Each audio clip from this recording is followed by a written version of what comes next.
परम पवित्र भगवा ध्वज।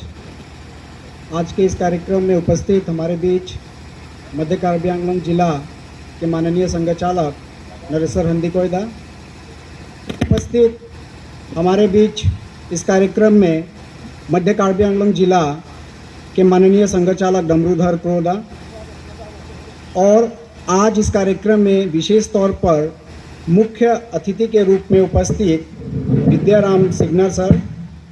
उपस्थित इस कार्यक्रम में इतने विशाल संख्या में आए सभी गणमान्य व्यक्तिगण, आए मातृभगिनी और उपस्थित आत्मीय स्वयंसेवक बंधुगण, राष्ट्रीय स्वयंसेवक संघ यानी RSS, ये संगठन आज 100 साल का अपना शतवर्ष मना रहा है। संगठन केवल संगठन के नाते 100 वर्ष नहीं मना रहा। राष्ट्रीय स्वयंसेवक संघ 100 साल का जो कार्यक्रम मना रहा है, निरंतर 100 साल से चली आ रही सेवा का जो कार्य राष्ट्रीय स्वयंसेवक संघ के प्रत्येक स्वयंसेवक ने किया, इसका 100 वर्ष मना रहे हैं। हम 100 वर्ष मना रहे हैं राष्ट्रीय स्वयंसेवक संघ के प्रत्येक स्वयंसेवकों के 100 वर्ष के निरंतर साहस का, सेवा का और अनुशासन का, साथ ही साथ राष्ट्रीय स्वयंसेवक संघ के प्रत्येक स्वयंसेवकों को त्याग का, और इस 100 साल में जो राष्ट्र निर्माण की जो कार्य अपने स्वयंसेवकों द्वारा समाज को संगठित करके किया गया, इस नाते हम राष्ट्रीय स्वयंसेवक संघ का आज 100 वर्ष मना रहे हैं।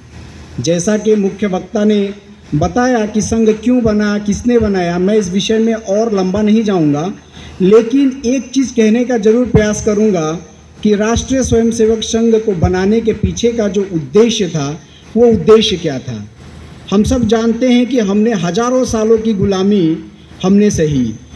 उस गुलामी के कालखंड में अपने जितने भी समाज के लोग थे, उनकी अवस्था ऐसी हो चुकी थी कि वो आत्मविस्मृत हो चुके थे, यानी हम सब भूल चुके थे।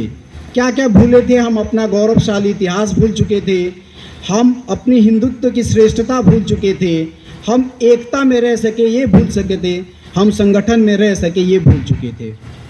ऐसे भूलने जो भी समाज के उस वक्त के वर्ग के लोग थे, उसको पुनः जागृत करने के लिए जो राष्ट्रीय स्वयंसेवक संघ के नाम से जो एक संगठन डॉक्टर केशव बलिराम हेडगेवार ने 1925 में विजयदशमी के दिन जो स्थापित की, आज उसका 100 वर्ष है।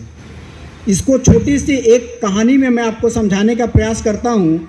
एक बार शेर के झुंड को किसी भी कारणवश भगदड़ मची, उसमें से एक शेर का बच्चा धीरे से कहीं निकल के भेड़ के झुंड में चला गया। भेड़ के झुंड में रहते रहते रहते भेड़ के साथ उस शेर का बच्चा भी धीरे धीरे धीरे उस भेड़ की प्रवृत्ति में उसके जो भी संस्कार थे आने लगे थे। एक बार उसी भेड़ के झुंड पर अचानक एक शेर ने हमला किया, और शेर ने जब हमला किया तो उसने क्या देखा कि ये शेर का बच्चा भी भेड़ के साथ भागते जा रहा है। तो शेर ने रुका और सोचा कि क्यों ये शेर का बच्चा भी भाग रहा है। तो उसने सबको छोड़ा, उस शेर के बच्चों को पकड़ा और पूछा कि तुम क्यों भाग रहे हो। तो शेर के बच्चे ने जवाब दिया कि भेड़ सभी भाग रहे हैं तो मैं भी भाग रहा हूँ। तो उसने कहा कि तुम क्यों भाग रहे हो, तुम तो शेर के बच्चे हो। तो उसने कहा कि नहीं, मैं तो भेड़ के साथ रहता हूँ, यानी भेड़ का ही बच्चा हो गया हूँ। तो शेर को लगा कि इसको जागृत करने की ज़रूरत है, तो उसने उस शेर के बच्चे को पकड़ के तालाब के किनारे ले गया और दिखाया कि देखो मेरा चेहरा और तुम्हारा चेहरा एकदम एक रूप है कि नहीं। तो शेर का बच्चा बोला कि हाँ एक जैसे तो है, तब तुम शेर हो। फिर भी उसको यकीन नहीं हुआ, कहा कि नहीं मैं शेर नहीं हूँ।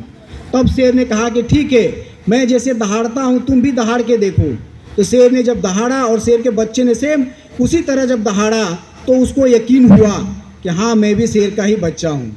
इसीलिए इस कहानी के माध्यम से मैं ये आप सब तक पहुँचने का प्रयास कर रहा हूँ कि हम भी उस वक्त शेर के बच्चे ही थे, शेर ही थे, लेकिन आक्रमणकारियों ने हमारे अंदर ऐसी डर भावना को पैदा कर दिया था जिसके कारण हमें भी लगने लगा था कि हम भी भेड़ के ही बच्चे हैं। इस मकसद से राष्ट्रीय स्वयंसेवक संघ को 1925 में डॉक्टर केशव बलिराम हेडगेवार जी ने स्थापित किया। अब डॉक्टर केशव बलिराम हेडगेवार जी कौन थे? वो संघ की स्थापना क्यों किए, इस विषय को अगर हम समझने का प्रयास करें तो डॉक्टर साहब के जीवनी को थोड़ा जानने का हमें प्रयास करना पड़ेगा कि डॉक्टर साहब का जीवन कैसा था। तो हम सब अपने स्वयंसेवकों को, कोई नई बात नहीं है, मैं जो भी कहूँगा कोई नई बात नहीं है कि जन्मजात देशभक्त थे। रानी विक्टोरिया का कार्यक्रम था, 60 वर्ष उसके राज्य का चल रहा था, सबने बोला कि मिठाई बांटी जाएगी, मिठाई आई, सबने खाई, लेकिन डॉक्टर साहब उस वक्त मिठाई नहीं खाए, फेंक दिए। उन्होंने कहा कि जो विदेशी आक्रमणकारी ही उन्होंने कहा वो हमारे देश पर अगर शासन कर रहे हैं तो ऐसे राजा का मिठाई खाना हमें मंजूर नहीं। दूसरा एक वाक्य हमें मिलता है कि जब रानी विक्टोरिया की मृत्यु हुई उसके बाद जो सप्तम एडवर्ड जो राजा बने तो उसके राजा का राज्याभिषेक हो रहा था, उसमें पूरे देश को ही अच्छी तरह से हर एक स्थल को सजाया गया था। उसी में से एक नागपुर का एम्पेरियस मिल भी था जिसको बहुत अच्छे तरीके से सजाया गया था। तो सब ने कहा कि उस वक्त डॉक्टर केशव बलिराम बालक थे, केवल और केवल 12 साल की अवस्था थी उनकी। सब ने कहा कि चलो हम देखते हैं आतिशबाजी। डॉक्टर साहब ने कहा, वही सेम उन्होंने दोहराया कि दूसरे के राज्याभिषेक का जो आतिशबाजी का जो कार्यक्रम चल रहा है मैं उसमें क्यों जाऊँ, उन्होंने उस जाने से मना कर दिया। ठीक उसी प्रकार एक हमें और वाक्य मिलता है कि वंदे मातरम 1905 में हम सब जानते हैं कि जब बंगाल का विभाजन लॉर्ड कर्जन ने किया था किसी को मंजूर नहीं था। इसका विरोध करने के लिए केवल और केवल एकमात्र उस वक्त साधन था वंदे मातरम, बंकिम चंद्र चट्टोपाध्याय द्वारा लिखी वंदे मातरम। इतना प्रसिद्ध हुआ, इतना भयंकर उसका विरोध हुआ कि अंग्रेज सरकार ने उसको बैन कर दिया वंदे मातरम को। लेकिन एक कार्यक्रम में जब डॉक्टर साहब क्लास 10 में, उस वक्त डॉक्टर केशव बलिराम हेडगेवार क्लास 10 में पढ़ रहे थे, तो उन्होंने भी सोचा कि नहीं, हमें भी इसका वंदे मातरम करके अंग्रेज का ऑफिसर स्कूल में इंस्पेक्शन के लिए आने वाला था, उसका विरोध करना पड़ेगा। उसका विरोध करने के लिए उन्होंने यही सेम वंदे मातरम का गीत गाया। यानी अंग्रेज अफसर जैसे ही आया सबने एक स्वर में कहा वंदे मातरम। अंग्रेज अफसर को अच्छा नहीं लगा, वो वहाँ से चला गया और एक इंक्वायरी बैठाई कि किसने कहा। सब बच्चे को बुलाया गया, सब ने कहा हमने नहीं कहा। लेकिन जब दबाव पड़ा कि हम सबको मतलब निकाल दिया जाएगा तो तब अभिभावक जितने भी थे सबको बुलाया गया, सब ने बच्चे वहाँ पे माफ़ी मांगी। लेकिन डॉक्टर केशव बलिराम हेडगेवारी थे जो उन्होंने माफ़ी मांगने से इनकार कर दिया और उस वक्त जो स्कूल जो था नील सिटी का उससे उनको निकाल दिया गया। निकालने के बाद भी दूसरे एक स्कूल में दाखिला लिया, उस वक्त क्लास 10 में पढ़ रहे थे। उसके बाद भी उन्होंने प्रथम स्थान हासिल करते हुए उस स्कूल से उत्तीर्ण करके आगे की जो पढ़ाई के लिए वो गए, वो हम सब जानते हैं कि कलकत्ता गए, वहाँ पे MBBS की डिग्री ली के पुनः नागपुर आए। अगर चाहते तो उस वक्त समाज की भलाई के लिए और भी अनेकों काम कर सकते थे, लेकिन उन्होंने केवल और केवल समाज परिवर्तन की दिशा में काम करना उचित समझा। डॉक्टर साहब की जो दूसरी जो भी खासियत थी कि वो केवल और केवल अपने स्वयंसेवकों के अंदर एक ऐसा आत्मविश्वास जगाना चाहते थे जो उनके अंदर स्वयं था कि हम आत्मविश्वास के साथ ही आगे बढ़ सकते थे। और ये आत्मविश्वास ही था कि वो आगे चलकर केवल और केवल, जैसे मुख्य वक्ता ने बताया कि केवल और केवल 12 बालकों के साथ राष्ट्रीय स्वयंसेवक संघ की नींव नागपुर में रखी। ये आत्मविश्वास ही था कि आत्मविश्वास के कारण ही ऐसा सफल हो पाया। उनका सिद्धांत क्या था? डॉक्टर साहब का सिद्धांत एकदम स्पष्ट था, उसमें कोई किंतु परंतु कोई लेकिन नहीं थी। उनका सिद्धांत था कि अपना समाज शक्तिशाली समाज हो, अपना समाज संगठित समाज हो और इस राष्ट्र का केवल और केवल पुनरुत्थान हो। शक्तिशाली समाज हमें इसीलिए नहीं चाहिए था कि दूसरों पर आक्रमण करके उनके भूभाग को जीतने के लिए, किसी के धर्म को परिवर्तन करने के लिए, किसी को अगर कुछ अपने में मिलाने के लिए हमें ऐसा शक्तिशाली समाज नहीं चाहिए था। हमें शक्तिशाली समाज इसीलिए चाहिए था। श्रद्धेय अटल बिहारी वाजपेयी जी की एक कविता याद आती है जिसमें उन्होंने कहा था कि होकर स्वतंत्र कब मैंने चाहा, कर लूं जग को गुलाम, मैंने तो सदा सिखाया करना अपने मन को गुलाम। गोपाल राम के नाम पर कब हमने अत्याचार किया, कब दुनिया को हिंदू करने घर घर में नरसंहार किया। कोई बतलाए काबुल में कितनी मस्जिद तोड़ी, भूभाग नहीं सत सत मानव के हृदय जीतने का निश्चय। हिंदू तन मन हिंदू जीवन रग रग हिंदू, हम सब का परिचय होना चाहिए। केवल और केवल इस उद्देश्य से हम सबको शक्तिशाली होना है। किसी के धर्म को परिवर्तन करके किसी के भूभाग को जीतने के लिए नहीं, केवल और केवल मनुष्य के हृदय को जीतने के लिए हमें शक्तिशाली होना चाहिए। हमें शक्तिशाली इसलिए भी होना चाहिए कि जब माता सीता का हरण करके रावण जब लंका लेके चला गया तो राम लक्ष्मण उस समुद्र तक पहुँचे पता लगाते लगाते, लेकिन समुद्र को विनती करते करते करते 3 दिन बीत गए। 3 दिन बीतने के बाद भी जब समुद्र रास्ता नहीं दिया तो गोस्वामी तुलसीदास लिखते हैं कि विनय न माने जलधि जल, गए 3 दिन बीत, कहे राम सपोक तब, भय बिन होए न प्रीत। यानी डर के बिना प्रेम भी संभव नहीं, और इसीलिए हमें शक्तिशाली होना है। केवल किसी के भूभाग को जीतना, किसी के ऊपर कब्जा करना, किसी का धर्मांतरण करना, जैसे आगे मुगलों ने किया था कि तलवार के जोर पर न जाने कितने हमारे हिंदुओं को अपने धर्म में मिलाया था।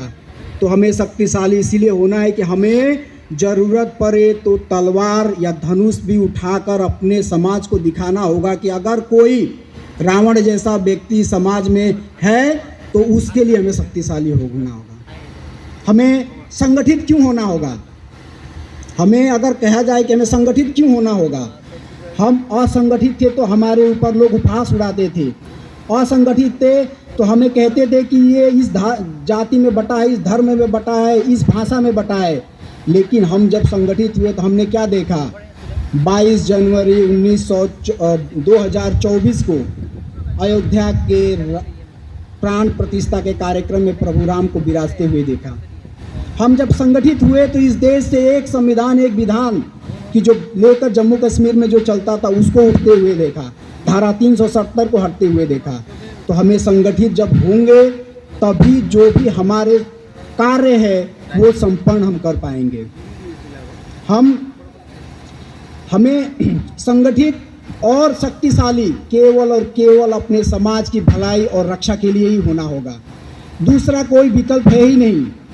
इसीलिए हम सब कहते हैं कि संगठित होना ही सबसे ज़रूरी है, क्योंकि भगवान अपने जितने भी शास्त्र अगर हम पढ़ते हैं तो उसमें स्पष्टता लिखा गया कि त्रेताय मंत्र शक्ति से ज्ञान शक्ति कृते युगे संग शक्ति कलयुग। इसका बीच का जो अर्थ है वो है कि द्वापर में आपका द्वापर युद्ध शक्ति से, यानी ऐसा है कि धर्म शक्ति कृते युग, इस तरह करके। यानी अपने शास्त्रों में स्पष्टता बताई गई है कि अगर कलयुग में संगठित हम रहे तो ही हम एक हो सकते हैं, सेफ हो सकते हैं। इसीलिए जो नारा जो चला है ये हमें ध्यान में रखते हुए इसको आगे बढ़ते रहना पड़ेगा। हम सब जानते हैं कि संघ का सिद्धांत क्या है। संघ का सिद्धांत एकदम स्पष्ट है, जैसा कि डॉक्टर केशव बलिराम हेडगेवार जी का एक सिद्धांत था कि अपना समाज शक्तिशाली हो, संगठित हो और राष्ट्र का पुनरुत्थान हो। राष्ट्र का पुनरुत्थान इसीलिए चाहिए कि मैंने जितने भी बातें बताई, अगर राष्ट्र का पुनरुत्थान होता है तो ही अपने राष्ट्र को भी लोग सुनते हैं। आज भारत के बाहर जितने भी भारत के लोग देख रहे हैं, भारत को देख रहे हैं, सब जानते हैं कि हम शक्तिशाली हुए तभी हमारी बातों को सुना जा रहा है। विभिन्न प्रकार की समस्याएं आ रही, विभिन्न प्रकार की भावनाओं उत्पन्न ले रही है, कितने देश हम पर दबाव डाल रहे हैं, लेकिन हम किसी के सामने नहीं झुके। ऑपरेशन सिंदूर हुआ तो हमने देखा कि जब हम शक्तिशाली थे, सब एकत्रित थे, तभी हम ऑपरेशन सिंदूर भी हमारा सफल हो पाया। तो इसीलिए हमें संगठित होना है, राष्ट्र का पुनरुत्थान करना है। तो इसीलिए संघ का सिद्धांत भी एकदम स्पष्ट है, एक राष्ट्र, हिंदू राष्ट्र और प्राचीन राष्ट्र। इसमें कोई किंतु परंतु नहीं कि संघ क्या चाहता है, उसका सिद्धांत क्या है। संघ का सिद्धांत एकदम स्पष्ट है कि एक राष्ट्र, हिंदू राष्ट्र और प्राचीन राष्ट्र। एक राष्ट्र की भावना को लोग बहुत तरीके से इस तरह से प्रस्तुत करते हैं कि इंडिया क्या है, उसको इंडिया का डिफाइन करते हैं कि स्टेट मिलते गए, भारत बनता चला गया। भूगोल के दृष्टि से देखते हैं, अगर ऐसे लोग अगर सोचते हैं कि भारत को समझ ले, कि ऐसे लोग भारत को कतई समझ नहीं पाए। भारत को समझने के लिए अटल बिहारी वाजपेयी जी ने एकदम स्पष्ट रूप से एक लिखा था कि भारत कोई भूमि का टुकड़ा नहीं, जीता जागता राष्ट्र पुरुष है। ये अभिनंदन की भूमि है, ये बंधन की भूमि है, ये अर्पण की भूमि है, ये तर्पण की भूमि है। यहाँ का नदी नदी हमारे लिए गंगा है और यहाँ का कंकड़ कंकड़ हमारे लिए शंकर है। अगर कोई देशभक्त इस भावना के साथ मरता भी है तो उसकी अस्थियों में, अगर कोई बहती हुई गंगा में उसकी अस्थियों में कान लगा कर कोई सुनेगा तो स्पष्ट आवाज़ आती है, भारत माता की जय। ऐसे अगर भावनाओं के साथ अगर जो अपने भारत को एक राष्ट्र मानता है वही इस समाज का अपने राष्ट्रीय स्वयंसेवक संघ के विचारों को भी मानता है। हम सब जानते हैं कि एक राष्ट्र, हिंदू राष्ट्र मानी हम सब जानते हैं। अभी मुख्य वक्ता ने बताया कि हिंदू कौन, कोई केवल और केवल पूजा अलग अलग प्रथाएं में चलती हैं, अलग अलग उपासना पद्धति को हम मानते हैं, लेकिन हमारे शास्त्रों में स्पष्ट लिखा गया है कि हिमालय समरभ्यम यावत हिंदू सरोवरम तम देव निर्मित देश हिंदुस्तान प्रक्षयते, यानी हिमालय से लेकर हिंद महासागर तक जो भी भूमि फैली हुई है, यहाँ पे जो भी लोग वास करते हैं, रहते हैं, चाहे वो किसी भी पूजा पद्धति उपासना को मानते हैं, वो इस पुण्य भूमि को जो देवताओं ने बनाई, जो इसको अपना पुण्य भूमि माना, इसको अपना कर्म भूमि माना, इसको अपना धर्म भूमि माना और इसको अपना मोक्ष भूमि माना। ऐसे प्रत्येक व्यक्ति जो भी हिमालय से लेकर हिंद महासागर तक जो भी व्यक्ति इस वास करते हैं या रहते हैं वो हिंदू ही हैं। हिंदू कोई अलग से धर्म प्रथाएं नहीं है, ये केवल रहने की एक परंपरा है, एक सभ्यताएं हैं जो हजारों साल से विकसित हुई, जिसमें अनेक हम सब जानते हैं कि हम सब अपने वेद ग्रंथ को मानते हैं, पुनर्जन्म की भावना को मानते हैं। इस तरह की जो भी व्यक्ति इस भावना को लेकर चलता है वही इस देश के जो हिंदू राष्ट्र की जो भावना है उसको मानता है। एक राष्ट्र, प्राचीन राष्ट्र, अगर हम प्राचीन राष्ट्र कहें तो मतलब हम सब जानते हैं कि जितनी भी सभ्यताएं आई, जितने भी देश खड़े हुए 2000, 2500 या 3000 की सभ्यताएं होंगी, उसके पहले हम कुछ सुनने को भी नहीं मिलता, ना कोई इतिहास मिलता है। लेकिन अपनी सभ्यताएं, अपना इतिहास हम अगर देखने जाए तो त्रेता युग से लेके सतयुग से लेकर द्वापर युग से लेकर कलयुग तक हम हैं। ऐसी सभ्यताएं हमारी न जाने कितनी, जब से पृथ्वी का जन्म हुआ, जब से पृथ्वी अस्तित्व में आई तब से हम जानते हैं कि अपना सभ्यताएं है। और इस सभ्यताएं को जो हम जानते हैं कि प्राचीन राष्ट्र है, तो ये इसलिए नहीं बना कि यहाँ पे भगवान आए, यहाँ पे ऋषियों मुनियों ने तप किया, इस भूमि को उस लायक बनाया और भगवान ने स्वयं इस भूमि को चुना कि मैं इसी भूमि पे जन्म लूँगा, इसी को अपना कर्म भूमि, इसी को अपना धर्म भूमि, इसी को अपना मोक्ष भूमि मानूंगा या बनाऊंगा। इसीलिए ये भारत जो राष्ट्र है ये प्राचीन राष्ट्र है। हम सब जानते हैं कि हमारी संस्कृति, अलग अलग संस्कृति, अलग अलग विचार हैं हमारे अंदर। ऐसे विचार को लेके हमें आगे बढ़ना होगा। हमारी संस्कृति हम सब में भिन्न भिन्न है। कुछ दूर चलेंगे तो भाषाएं बदल जाएंगी, कुछ दूर चलेंगे तो हमारे वेशभूषा बदल जाएंगे, कुछ दूर चलेंगे तो हमारे भगवान बदल जाते हैं, कुछ दूर चलेंगे तो हम देखेंगे हमारे महापुरुष भी बदल जाते हैं। लेकिन एक चीज़ जो स्पष्ट रूप से सबको बांध के रखती है वो है संस्कार। भारत के आप किसी भी कोने में चले जाइए तो संस्कार एक ऐसी चीज़ है जो मुख्य रूप से सभी को बांध के रखी हुई है। आप किसी भी कोने में चले जाइए, देखेंगे तो बड़े बुजुर्गों का आशीर्वाद लेना, उनका सेवा करना हर एक क्षेत्र में पाया जाता है। भाषा भले बदल जाती है लेकिन संस्कार के साथ जो विचार जो रहते हैं वो कतई नहीं बदलती। यही चीज़ हमें हमारी संस्कृति से जोड़ती है। कुछ दूर चलेंगे तो हम जानते हैं कि हमारे महापुरुष बदल जाते हैं, लेकिन कहीं भी महापुरुष कोई भी हो, भारत के किसी भी कोने में उसको माना जाता है, उसको पूजा जाता है। श्रीमंत शंकरदेव असम के थे, लेकिन क्या उनको भारत के अन्य क्षेत्र में नहीं जाना जाता है। स्पष्ट रूप से उनको पूजा जाता है, उनके विचारों को पूजा जाता है। वीर शिवाजी हम सब जानते हैं, महाराष्ट्र में उनका जन्म हुआ या महाराष्ट्र के उस क्षेत्र के थे, लेकिन आज भी अपने हिंदू अगर उनका नाम लेते हैं तो उनके रगों में खून दौड़ने लगता है।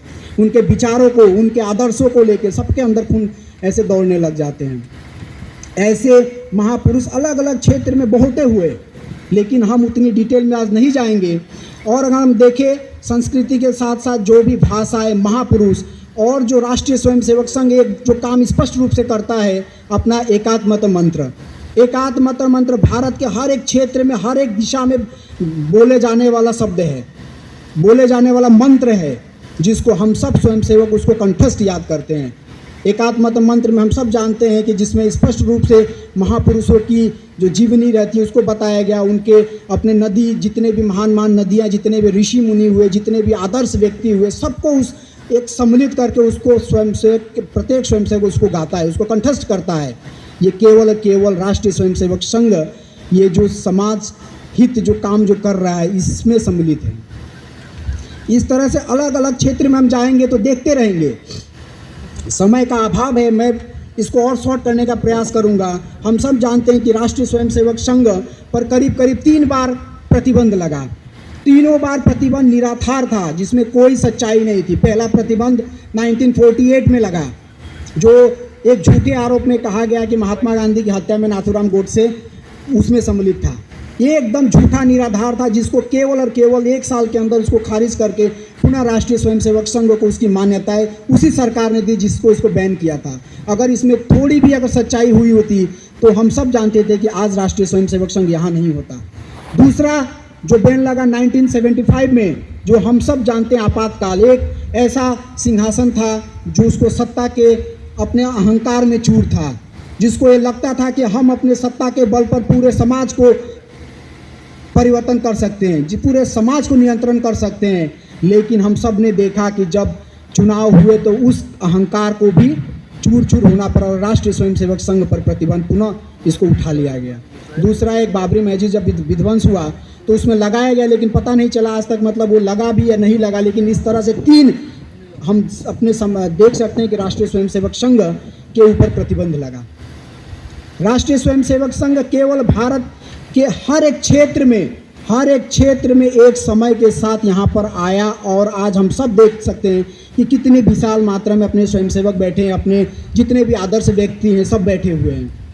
ऐसे राष्ट्रीय स्वयंसेवक संघ असम में भी 1946 को 28 सितंबर को आया। राष्ट्रीय स्वयंसेवक संघ के कुछ प्रचारक आए, 3 प्रचारक आए। तीनों ही प्रचारकों ने यहाँ पे काम प्रारंभ किया और धीरे धीरे देखते देखते राष्ट्रीय स्वयंसेवक संघ का काम बढ़ा। 1947 में केवल और केवल 63 विद्यार्थी यहाँ से शिक्षा लेने के लिए नागपुर गए, वहाँ से शिक्षा लेकर आए तो कुछ गृहस्थ जीवन में गए, कुछ प्रचारक बने और संघ का काम निरंतर बढ़ते चला गया। 1948, 49 इस तरह के जितने 48 में अपने प्रांत के प्रांत प्रचारक आए, ठाकुराम जी आए, वहाँ पे काम संघ का देखा और धीरे धीरे और तेज़ी से बढ़ने लगा। 1950 में हम सब जानते हैं कि असम में एक ऐसा भूकंप आया जो मानव जाति को पूरा हिला के रख दिया था। उसमें अपने जितने भी स्वयंसेवक थे, जितने भी अपनी ताकत थे, ताकत के साथ मिलाकर हम सब ने क्या देखा कि स्वयंसेवक लगे हुए थे। और स्वयंसेवक उसी दौरान अपने डिब्रूगढ़ में एक स्वयंसेवक जो थे उनका एक मृत्यु भी होता है। ऐसे स्वयंसेवक जो निस्वार्थ भाव से निरंतर 1946 से आज तक जो सेवा का जो कार्य कर रहे हैं उसका हम 7 वर्ष मना रहे हैं। हम सब जानते हैं कि असम में भाषा आंदोलन हुआ।